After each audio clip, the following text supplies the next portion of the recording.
उससे पहले हम सब भगवान का नाम ले लें, क्योंकि जीवन में जैसे हम लोगों को सभी चीज जरूरी है कि नहीं, जीवन में हर कार्य करना जरूरी है। इस दुनिया में तो बहुत सारे कार्य हम लोगों को करने हैं, और जैसे ही अपने भोजन के लिए, इस जीवन में जीवित रहने के लिए हम लोगों को धन जरूरी है, उसी तरह पुण्य कमाने के लिए भगवान का नाम भी लेना बहुत जरूरी है। आइए भगवान को हम लोग बुलाएंगे, सभी कोई ताली अवश्य बजाएंगे, क्योंकि कथा में भजन में ताली अवश्य बजानी चाहिए। आना आना हमारे भगवान, जो भगवान को बुलाना चाहते हैं दोनों हाथों से तालियां बजाएंगे और बोलेंगे आना आना हमारे भगवान, आना आना हमारे भगवान, हमारे हरि कीर्तन।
आइए कथा की ओर। कथा सुनने से पहले हम लोग जाने कि सभी चीज की रूल होती है, कि इस हमें हमेशा रूल के हिसाब से चलनी चाहिए। कथा में भी रूल होती है कि कथा सुनने जाए।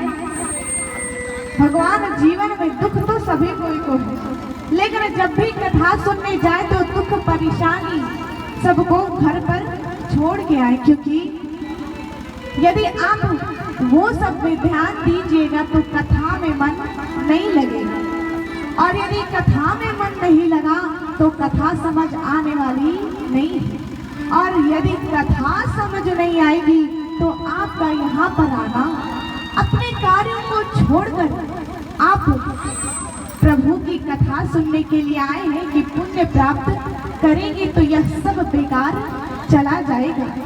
इसीलिए कथा को ध्यान लगा के और शांति पूर्वक कथा को सुननी चाहिए, क्योंकि यह मौका हर कोई को नहीं मिलता। एक बार नारद जी तीर्थों का भ्रमण कर रहे थे। वो पूरी तीर्थ में भ्रमण कर रहे थे, लेकिन एक दिन वो बहुत उदास बैठे हुए थे। तभी वहां पर नारद कौन? नारद, जिनकी बात कभी रद्द ना हो, वो नारद जी जो ध्रुव जी को एक बार बोल के उनकी सारी मनोकामना उन्होंने पूर्ण करवाया। वो हमेशा एक ऐसा बात बोलेंगे जो कभी भी रद्द होने वाला नहीं है।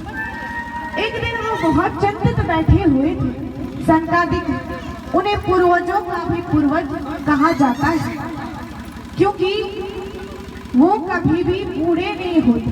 वो 5 वर्ष के बालक की तरह है, और जब से वो जन्म लिए उनकी मृत्यु भी कभी नहीं होती। क्यों नहीं होती? क्योंकि कथा के प्रभाव से वो कभी भी बूढ़े नहीं होते।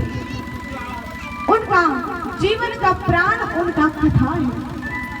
वो चाह रहे 2 कथा सुनाते हैं तो 2 कथा सुनते हैं, 1 कथा सुनाते हैं तो 3 कथा सुनते हैं, लेकिन कथा के बिना वो नहीं रह सकते।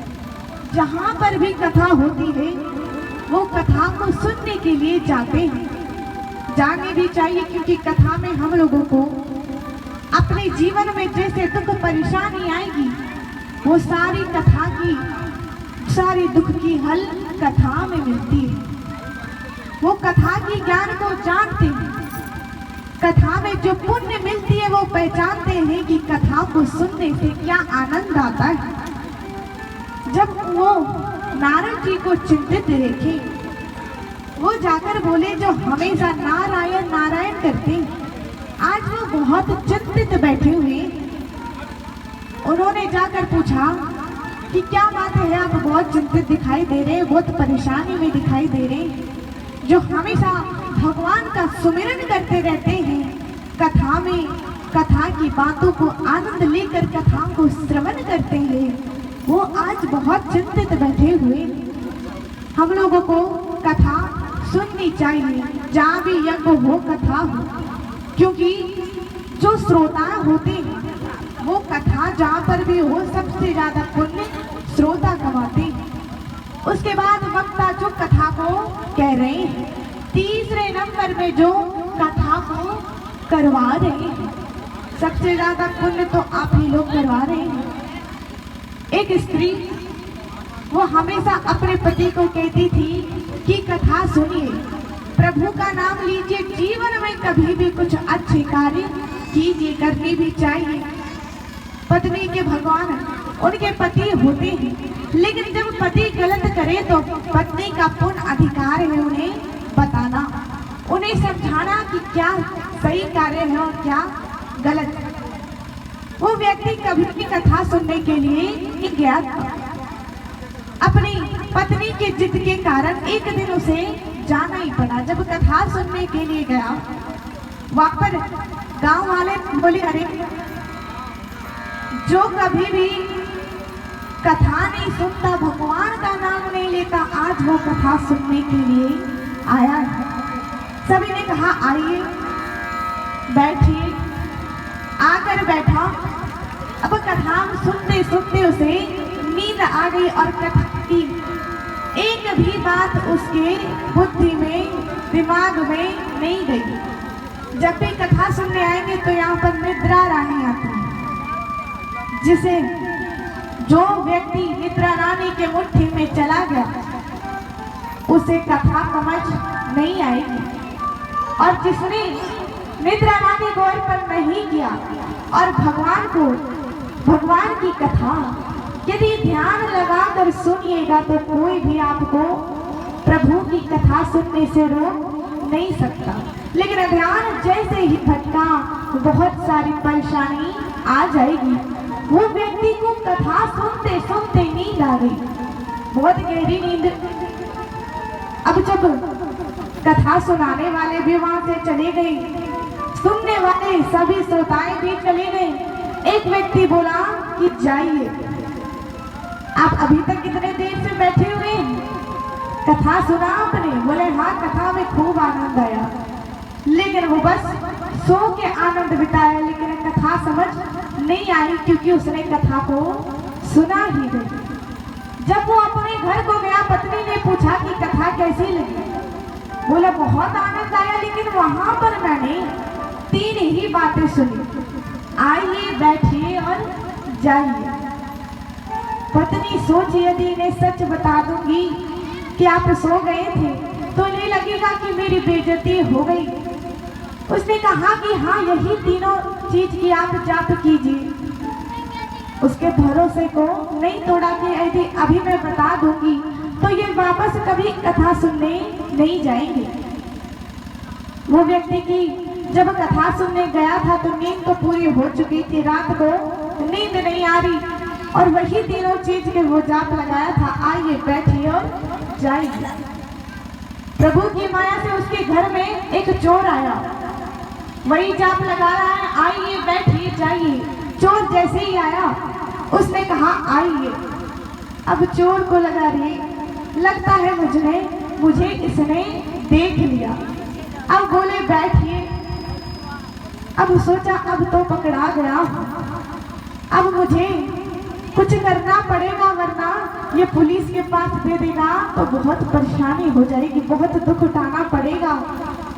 वो गया और बोला कि मैं जितना भी सोना चांदी चुराया हो सब आप रख लीजिए, क्योंकि आपने मुझे देख ही लिया है। सारा सोना चांदी वो व्यक्ति देके चला गया। जैसे ही उस व्यक्ति ने जो कथा सुनने के लिए गया था और उसे उस 3 बात वो रट लगाया था, वो आंखों को जब खोला तो देखा रही सोना चांदी यहाँ पे तो रखे हुए। अपनी पत्नी को बुलाया और कहा, रे कथा का जो मैंने 3 जाप किया उसका असर तो बहुत जल्दी मिल गया। देखो, प्रभु के कारण मुझे ये सारी चीजें मिली। कथा गलत कह रहा था तो उसे प्रभु की माया से, प्रभु की दया से उसे इतनी सारी चीजें मिल गई। और जो कथा का सही उपयोग करेगा उसके जीवन में तो सुख ही सुख है। नारद जी ने कहा कि मैं तीर्थों का भ्रमण कर रहा था, घूम रहा था, मैंने देखा कि भाई भाई में प्रेम नहीं है, स्त्रियों को कोई सम्मान नहीं दे रहा, सभी गलत कार्य कर रहे हैं, सभी कोई आपस में लड़ रहे हैं, सास बहू में लड़ाइयाँ हो रही हैं, होनी नहीं चाहिए। हर सास को अपनी बहू को अपनी बेटी की जैसा मानना चाहिए, क्योंकि वो भी किसी घर की बेटी है। बहू को भी अपनी सास को अपनी माँ की तरह मानना चाहिए, क्योंकि उन्हें भी उन्होंने माँ का दर्जा दिया है। बोली जीवन में बहुत गलत कार्य हो रही है, कोई किसी का मदद नहीं कर रहा, सब झूठ बोल रहे हैं, पूरी और गलत ही कार्य फैली हुई है।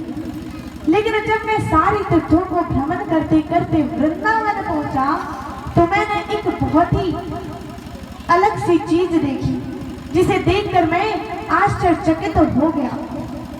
उन्होंने पूछा कि क्या देखा आपने? तभी नारद जी ने कहा कि मैंने वहां पर देखा कि एक युवती स्त्री, उसके सामने दो बूढ़े बेहोश पड़े थे, मृतक के समान थे, और वो उसकी सेवा में, वो दोनों की सेवा में तल्लीन थी, उसकी सेवा में लगी हुई थी। जब मैंने देखा कि बहुत परेशानी में है, बहुत दुख में है, यदि कोई दुख में हो, परेशान में हो, और उस समय उसे किसी की जरूरत हो, तो हमें उसकी मदद करनी चाहिए, क्योंकि आप चाहते हैं कि जब आप दुख में पड़े तो आपका कोई मदद करे। चाह तो सभी कोई रखते हैं कि हमारा कोई मदद करने वाला हमारे पास सदैव रहे, लेकिन वो रहेगा कब? जब आप किसी और की मदद करेंगे, किसी और की मदद करेंगे, तभी वो व्यक्ति सोचेगा, उसके ध्यान में आएगी कि नहीं, ये व्यक्ति मेरे दुख के समय में मेरा साथ दिया था। चाणक्य जी ने कहा है कि 3 लोगों को कभी नहीं भूलना चाहिए। पहला, मुसीबत में मदद करने वाले को कभी भूलना नहीं चाहिए, क्योंकि वो भगवान के समान होता है। दूसरा, मुसीबत में छोड़ने वाले को, साथ छोड़ने वाले को भी कभी भूलना नहीं चाहिए कि जिस समय आपको किसी की जरूरत थी, किसी की मदद की जरूरत थी, लेकिन वो व्यक्ति ने आपका साथ नहीं दिया, तो उस व्यक्ति को भी कभी भूलना नहीं चाहिए। तीसरा व्यक्ति, जो मुसीबत में डालने वाला व्यक्ति हो, उसे भी कभी भूलना नहीं चाहिए। जब आप किसी की मदद नहीं कर सकते, तो किसी को मुसीबत में डालिए भी नहीं। नारद जी ने देखा कि वो स्त्री बहुत परेशानी में थी, बहुत दुख में थी। वो उसके पास गई और कहे कि आप कौन हैं और ये 2 बूढ़े कौन हैं? उन्होंने कहा, उस स्त्री ने कहा कि मैं भक्ति हूँ, और ये जो 2 बूढ़े हैं, ये मेरे पुत्र है, ज्ञान और वैराग्य। नारद जी ने कहा कि आप युवती, जवान, और आपके बेटे बूढ़े, ये कैसे हुआ? बोली, पता नहीं, मैं तीर्थों का भ्रमण कर रही थी, बहुत सारे तीर्थों में मैं घूमी और प्रभु की नाम ली। मैं द्रविड़ देश में जन्म ली, कर्नाटका में बढ़ी, महाराष्ट्र में सम्मानित हुई, किंतु गुजरात में बूढ़ी हो गई। लेकिन जब मैं घूमते घूमते वृंदावन पहुंची, तो मैं बूढ़ी से वापस युवती हो गई, जवान हो गई, और मेरे दोनों पुत्र कलियुग के प्रभाव से बूढ़े हो गए। वो कहने लगी कि परीक्षित, राजा परीक्षित को कलियुग को यहाँ आने देना नहीं चाहिए था। उन्होंने बहुत गलत किया, कलयुग को यहाँ लाना नहीं चाहिए, उसके कारण कितनी परेशानी में है।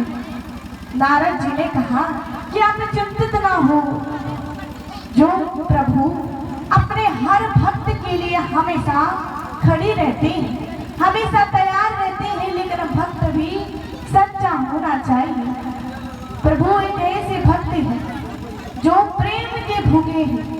बहुत लोग बोलते हैं भगवान को, हे प्रभु हमारी इच्छा पूर्ण कर दीजिएगा, हम आपको 2 किलो लड्डू चढ़ाएंगे। या चढ़ाएंगे, भगवान उससे प्रसन्न होने वाले नहीं है। प्रभु बस प्रेम के भूखे हैं। यदि आप उनको मन से और प्रेम से बुलाइएगा, तो प्रभु उतने में ही प्रसन्न हो जाएंगे। राम ही केवल प्रेम प्यारा, जान ले हुसो जान निहारा। आप लोग चाहते हैं कि भगवान को पाना है, भगवान को हम लोगों को पाना है, और प्रभु हमेशा हर समय हमारे साथ रहे, तो उसके लिए हम लोगों को कार्य भी करना पड़ेगा। भगवान मन में रहते हैं।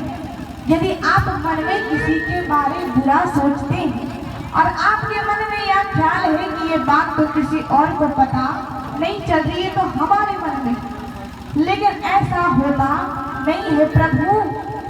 मन को मंदिर माना गया और मंदिर में भगवान रहते हैं। आप यदि किसी और के बारे में बुरा सोच रहे हैं तो प्रभु को पता है। और वैसे प्रभु जो कहते हैं कि जीवन में तुम कार्य करते रहो, फल की चिंता मत करो। इस दुनिया में आए हैं तो कार्य करती जाइए, अच्छे कार्य करते जाए और यह चिंतित ना हो कि प्रभु आपको फल कैसा देंगे, वो उनके हाथ में। सभी रिश्ता में लालच होता है कि माता पिता भी चाहते हैं कि हमारे बच्चे पढ़ लिख कर महान आदमी बने ताकि हमारा नाम रोशन हो। सभी कोई ना कोई यह सोच के रखते हैं, लेकिन अब भगवान जितने से वो हम लोगों से कुछ नहीं चाहते, वो हम लोगों के लिए फिर भी हमेशा लगे रहते हैं कि यह व्यक्ति अच्छे कार्य करे और करने भी कहते हैं। प्रभु ने कहा तुम मेरी पूजा नहीं कर सकते तो मत करो, कोई बात नहीं, लेकिन अपने जीवन में अच्छे कार्य करो, अपनी माता पिता की सेवा करो। ऐसे प्रभु नारद जी ने कहा कि ठीक है, आप चिंतित ना हो, मैं प्रयास करता हूँ ज्ञान और वैराग्य को जगाने के लिए। उन्होंने बहुत सारी गीता की ध्वनि, बहुत सारी पुराणों की ध्वनि लगाई, लेकिन ज्ञान और वैराग्य नहीं जागे। बहुत दुखी हो गया रे, ये बहुत परेशानी में उन्होंने दूसरे के दुख में अपना दुख समझा कि हमें मदद करनी चाहिए। सोचने लगे कि करे तो करे क्या, अब मदद कैसे करें, ये तो बहुत मुसीबत में है। लेकिन गीता की ध्वनि नहीं उठा पाई, इन्हें नहीं जगा पाई, तो हम करें तो करें क्या। तभी वहां पर आकाशवाणी हुई। उस आकाशवाणी से आवाज आई कि तुम्हें एक बहुत महान व्यक्ति एक उपाय बताएंगे, यदि तुम वह कार्य करोगे तो ज्ञान और वैराग्य अवश्य जाग जाएंगे। नारद जी सुन के बहुत प्रसन्न हो गए, अरे कोई तो रास्ता हमें मिला, चलो इसी रास्ते से ढूंढने का प्रयास करते हैं, क्योंकि आकाशवाणी कभी झूठी नहीं होती। बहुत प्रसन्न हो गए कि दुख के समय में प्रभु हमारा साथ दिए और प्रभु का नाम लेने लगे। आइए हम सभी प्रभु का नाम लें। प्रभु को बोले, जो भगवान से बहुत प्रेम करते हैं कि प्रभु को ही अपना मानते हैं, वो सभी कोई इस भजन को गाएंगे।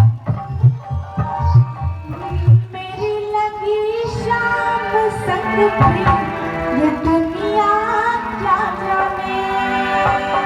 दोनों हाथ को ऊपर उठाएंगे। जय हो। बोलिए श्री कृष्ण चंद्र भगवान की। मेरी लगी शाम संग पे ये दुनिया क्या जाने। मेरी लगी शाम संग पे ये दुनिया क्या जाने। मेरी लगी शाम संग पे ये दुनिया क्या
जी उस आकाशवाणी की बातों को सुनकर बहुत प्रसन्न हो गए। वाह, दूसरे के दुख में उन्होंने अपना दुख समझा और जब उन्हें उपाय मिला तो वो बहुत प्रसन्न हो गए। ध्रुव जी जो अपने पिताजी की गोद में बैठना चाहते थे, लेकिन उनकी बात सौतेली सुरुचि ने उन्हें बैठना नहीं दिया और वो इसी कारण इस बात को लेकर बहुत दुखी हो गए। जब वो अपनी माँ के पास इस बात को बताए कि मुझे भी अपने पिताजी के गोद में बैठना है, उनकी माँ सुनीति ने कहा कि तुम अवश्य अपने पिताजी की गोद में बैठ सकते हो, लेकिन उसके लिए तुम्हें नारायण भगवान को खुश करना होगा।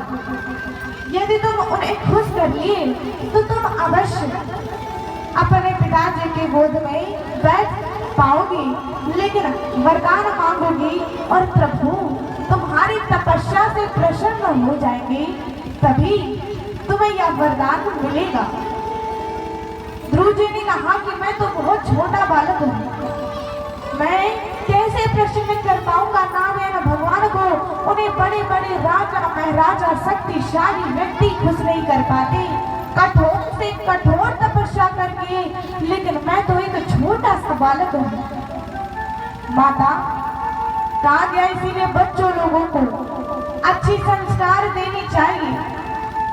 उन्हें यदि आप बता देंगे कि कोई भी कार्य बहुत कठिन है तो बचपन से उनके ध्यान में रहेगा कि नहीं यह कार्य बहुत कठिन है, इसे हम नहीं कर पाएंगे। लेकिन जीवन में कोई भी कार्य कठिन नहीं है। उस कार्य को यदि आप अपने मन में ठान लीजिएगा कि मुझे यह कार्य करना है तो करना है, तो चाहे वो जितनी भी कठिन हो वो कार्य अवश्य होगी। ध्रुव जी की माँ ने कहा कि तुम चिंतित ना हो, तुम्हारे मन में प्रभु बसते हैं, तुम मन में किसी के बारे बुरा नहीं सोचोगे और यदि मन में यह ठान लोगे कि तुम्हें यह कार्य करना है तो करना है, तो अवश्य तुमसे प्रभु नारायण खुश हो जाएंगे। इसीलिए कहा गया बच्चे को उपहार नहीं दोगे तो थोड़ी देर के लिए रोएंगे। यदि बच्चे कुछ चाहते हैं और उसे नहीं दीजिएगा तो वो थोड़ी देर के लिए रोएंगे, लेकिन संस्कार नहीं दीजिएगा तो जिंदगी भर के लिए रोएंगे। इसलिए उपहार से पहले संस्कार। यदि बालक छोटा ही हो, बच्चा छोटा ही हो, तो हम लोगों को उसे ज्ञान उसी समय उसे देनी चाहिए। बहुत माता पिता कथा में लिखने से पहले बोलते हैं कि नहीं बच्चे को क्या लिखेंगे, वहां पर जाकर वो बोर हो जाएगा। बहुत लोग कथा सुनने में बोर फील करते हैं, बहुत कोई को बहुत आनंद आता है, क्योंकि वो जिन्हें कथा सुनने में आनंद आता है वो समझ लीजिए भगवान की आप पर बहुत दया है, तभी आप लोगों को कथा सुनने में आनंद मिल रहा है। यदि बच्चे को संस्कार देंगे कि नहीं कथा सुननी चाहिए, और उस बालक को जब कथा में अच्छी बातें सुनाई देगी, क्योंकि बच्चे को जो बताइएगा उसे वही सही लगेगा, जो आप कहिएगा उसे लगेगा नहीं यही कार्य सही है, क्योंकि उसे उस समय सही और गलत का पता नहीं रहता है। जब वह बच्चा कथा में अच्छी बातें सुनेगा तब उसे वह अपने जीवन में उतारेगा, और जब जीवन में उतारेगा तो उसका नाम रोशन होगा। ध्रुव जी ने कहा कि ठीक है, अपनी माता को कहा कि मैं अवश्य नारायण भगवान को खुश करूंगा। जा रहे वो रास्ते में कि प्रभु को प्रसन्न करेंगे। नारद जी आकर उन्हें कहते हैं, उन्होंने सोचा कि क्यों ना परीक्षा ले, भगवान को प्रसन्न करने के लिए एक छोटा सा बालक जा रहा है, क्यों ना इसका परीक्षा ले। उन्होंने कहा कि तुम जा रहे हो भगवान को प्रसन्न करने, उन्हें प्रसन्न करना इतना आसान नहीं, ये बहुत कठिन कार्य है। ध्रुव जी ने कहा जब मुझे पता है कठिन कार्य है, लेकिन कोई बात नहीं, मुझे अपनी माता को खुश करने के लिए जितनी भी कठिन कार्य करना पड़े मैं वो कार्य अवश्य करूंगा, लेकिन अपनी माँ को खुश अवश्य करूंगा। और मुझे जो वरदान चाहिए, यदि प्रभु प्रसन्न हो गए और यदि मैंने मन में ठाना है कि मुझे यह कार्य करना है, तो प्रयास तो अवश्य ही करूंगा। उस प्रयास में यदि भगवान को मुझ पर दया आ जाएगी तो बहुत कृपा हो जाएगी, लेकिन अब प्रयास अवश्य करूंगा। नारद जी बहुत बार उसकी परीक्षा लेने के लिए तैयार हुए, लेकिन ध्रुव जी उनकी बातों में नहीं आए। फिर भी वो भगवान नारायण को खुश करने के लिए चल दिए। अब वो वहां पर पहुंचे और कठोर से कठोर तपस्या कर रहे हैं। वो छोटा सा बालक, भगवान भी देख रहे हैं कि कितने अच्छे अच्छे भक्त होते हैं। भगवान की एक भक्त जो जीवन में हमेशा दुख ही मांगती। हम लोग तो हमेशा चाहते हैं कि सुख में रहे, कोई चाहते हैं कि दुख में रहे, कोई नहीं चाहते, सभी कोई चाहते हैं कि सुख में रहे। लेकिन वह स्त्री भगवान से दुख ही मांगती। प्रभु बोले कैसे भक्त हैं जो हमेशा दुख ही मांगती है।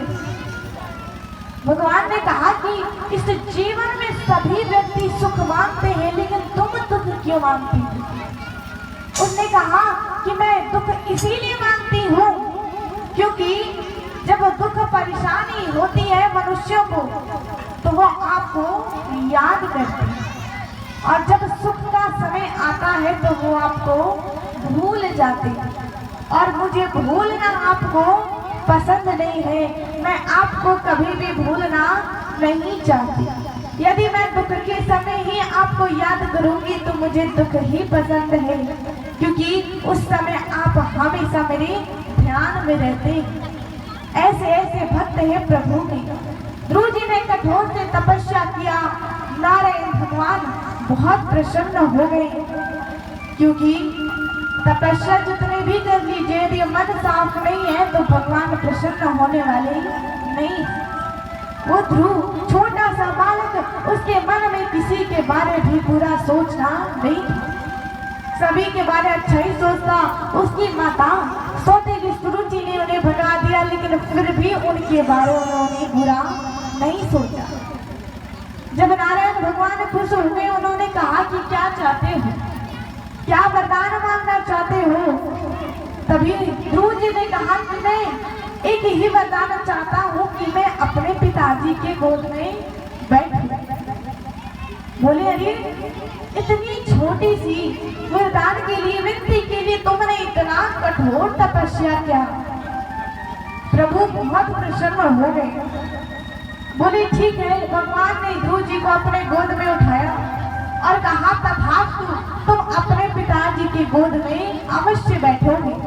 और साथ ही उन्होंने अपने से एक वरदान दिया कि आसमान में जो तारे होते हैं, सारे तारे में जो सबसे ज्यादा चमकते हैं उसे ध्रुव तारा के नाम से जाना जाता है। ध्रुव जी वो वरदान पाकर जैसे ही घर गए, उनके पिताजी ने अपने गोद में उठा लिया। बोलिए श्री कृष्ण चंद्र भगवान की। क्षमा करेंगे, कुछ दाताओं का नाम है। हमारे जजमान श्री मास्टर जी, इनकी धर्मपत्नी की तरफ से बाल विदुषी सृष्टि पांडे के लिए 100 रुपया का दान देकर के आशीर्वाद प्राप्त किए हैं। बहुत बहुत आशीर्वाद, बहुत बहुत साधुवाद। ये है जो हम लोगों को सेवा भी कर रहे हैं, जिनके यहाँ हम लोग रुके हुए हैं, ब्राह्मणों की सेवा कर रहे हैं। बाबूलाल जी हैं, बाबूलाल जी की तरफ से भी भगवान के चरणों में भागवत भगवान के ऊपर 50 रुपया का दान और भागवत आशीर्वाद प्राप्त कर रहे हैं। बहुत बहुत आशीर्वाद, बहुत बहुत साधुवाद। आदेश है बाल विदुषी पांडे, इनकी तरफ से हमारे कृष्ण पांडे जी के लिए एक भजन के माध्यम से सेवा है। आइए इनके द्वारा एक भजन को सुनते हैं। स्वर है शक्ति स्वर की, स्वर है शक्ति स्वर की, हर स्वर में बसी है राम।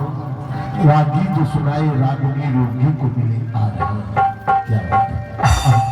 आइए कृष्ण पांडे के साथ एक भजन के माध्यम से सेवा।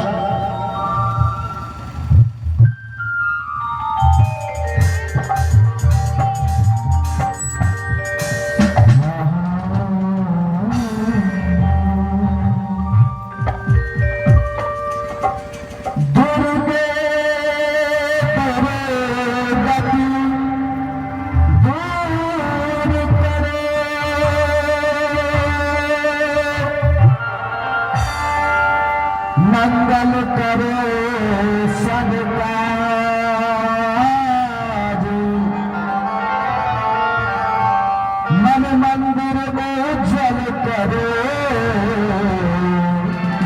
कृपा करो तुम आज। मैया के सानिध्य में हम लोग बैठे हुए हैं। माता जगत जननी